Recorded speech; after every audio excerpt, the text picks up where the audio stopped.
அத்தி விநாயகர். அத்திக்கட்டில் இருக்கக்கூடிய விநாயகர் என்ன விசேஷம்? காரிய சித்தி. அதாவது எல்லா மனிதர்களுக்கும் தேவைப்படுகிற ஒரு விஷயம்னு கேட்டிங்கன்னா காரிய சித்தியான ஒரு விஷயந்தான். அப்போ பார்த்தீங்கன்னாக்கா வெள்ளருக்கு விநாயகர் பார்த்திங்கன்னா ரொம்ப ரொம்ப விசேஷமானது. மாம்பலைகளை செய்யக்கூடிய விநாயகர் ரொம்ப ரொம்ப விசேஷமானது. எப்பொழுதுமே செல்வ செழிப்பு இருக்க வேண்டிய விஷயங்கள் வந்து பார்த்திங்கனாக்கா அத்திக்கட்டை. அதில் வலம்புரி இடம்புரி ரெண்டுமே இருக்குது. நீ எது வேணாலும் ஓகே தான், ரொம்ப சந்தோஷம்.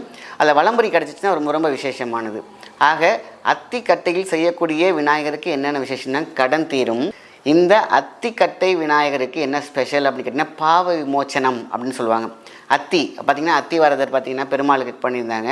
அதேமாதிரி விநாயகருக்கும் இருக்கிறது. எல்லா கடவுளுமே பார்த்திங்கன்னா அத்தியில் செஞ்சுருக்காங்க. ஆனால் காலப்போக்கில் அது தெரியாமல் இருந்துச்சு. ஸோ அத்தியில் செய்யக்கூடிய எந்த ஒரு கடவுள் சிலையாக இருந்தாலும் சூப்பர் தான். அதில் இது விநாயகர் அப்படின்னு சொன்ன பார்த்திங்கன்னா மூத்த கடவுள் இல்லையா?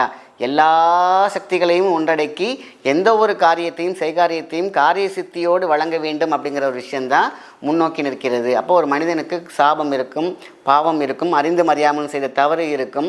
முன்னாடி இருக்கக்கூடிய முட்டுக்கட்டை தடை இருக்குது பார்த்திங்களா? அது ரெண்டையும் ஸ்பெஷலாக உடைக்கக்கூடிய சக்தி இந்த அத்திக்கட்டைக்கு நார்மலாகவே உண்டு. அந்த காலத்துலலாம் பார்த்திங்கனாக்கா தேர் செய்கிறது பார்த்திங்கன்னா அத்திக்கட்டையில் தான் செஞ்சுருப்பாங்க. தேர் அதாவது ஒரு போர் போகிறதுக்கு முன்னாடி அரசன் போகக்கூடிய தேர். அதேமாரி கொஞ்சம் வசதியாக அந்த காலத்தில் இருந்தவங்க இல்லையா, அவங்களாம் பார்த்திங்கன்னா அத்திக்கட்டையிலேயே மாட்டு வண்டி செஞ்சுருப்பாங்க. அதேமாரி அத்தி அப்படிங்கிறது பார்த்திங்கனாக்கா மிக அழகாக அதுலேருந்து வரக்கூடிய பால் எந்த அளவுக்கு வைப்ரண்ட்னு எல்லாத்துக்கும் தெரிஞ்ச விஷயம் தான். நோய் தீர்க்கும் மறுமருந்தாக இருக்கும். அப்போ அந்த கட்டையில் உரியேற்றினால் உயிர் ஏறும், உரியேற்றினால் உயிர் ஏறும். அதனால தான் இப்போ பார்த்திங்கன்னா ஒவ்வொரு விநாயகருக்கும் ரொம்ப ரொம்ப சிறப்பு. இப்போ பார்த்திங்கன்னா வெள்ளருக்கு மிகப்பெரிய ஒரு விஷயம் அது பணம் சார்ந்த விஷயம். பணம் கொளிக்கும். இங்கே காரியத்தடையை நீக்கும். அதேமாதிரி பணம் கொளிக்கும், பணம் வரவை ஏற்படுத்தும், வாஸ்து கடாச்ச நோய்களை தீர்க்கும். இப்போ அதுவும் நோய் தான், வாஸ்து பிரச்சனைனாலும் அதுவும் நோய் தான். நோய் உண்டாக்கும், கேன்சர் உண்டாக்கும்.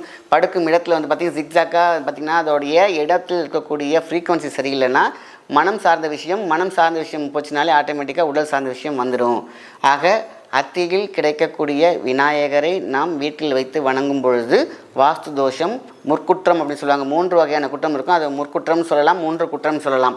இதான் 3 ஜென்மத்தின் பாவமும் தோஷங்களும் ஜாதகத்தில் வந்து சேரும். நம்ம வீட்டில் பார்த்திங்கன்னா செய்கிற விஷயங்கள் வந்து ஒரு குப்பத்தொட்டில் செய்கிற மாதிரி நம்ம ஜாதகத்துலேருந்து விழுந்துடும். அதில் தான் கர்மா அடங்கியிருக்கு. அதில் தான் வந்து பார்த்திங்கனாக்கா ஏற்றத்தாழ்வுகள் மைனஸ் ப்ளஸ் எல்லாமே இந்த ஜாதக கட்டத்தில் வந்து நம்ம பிறக்கும் பொழுது வந்து நிற்கும்.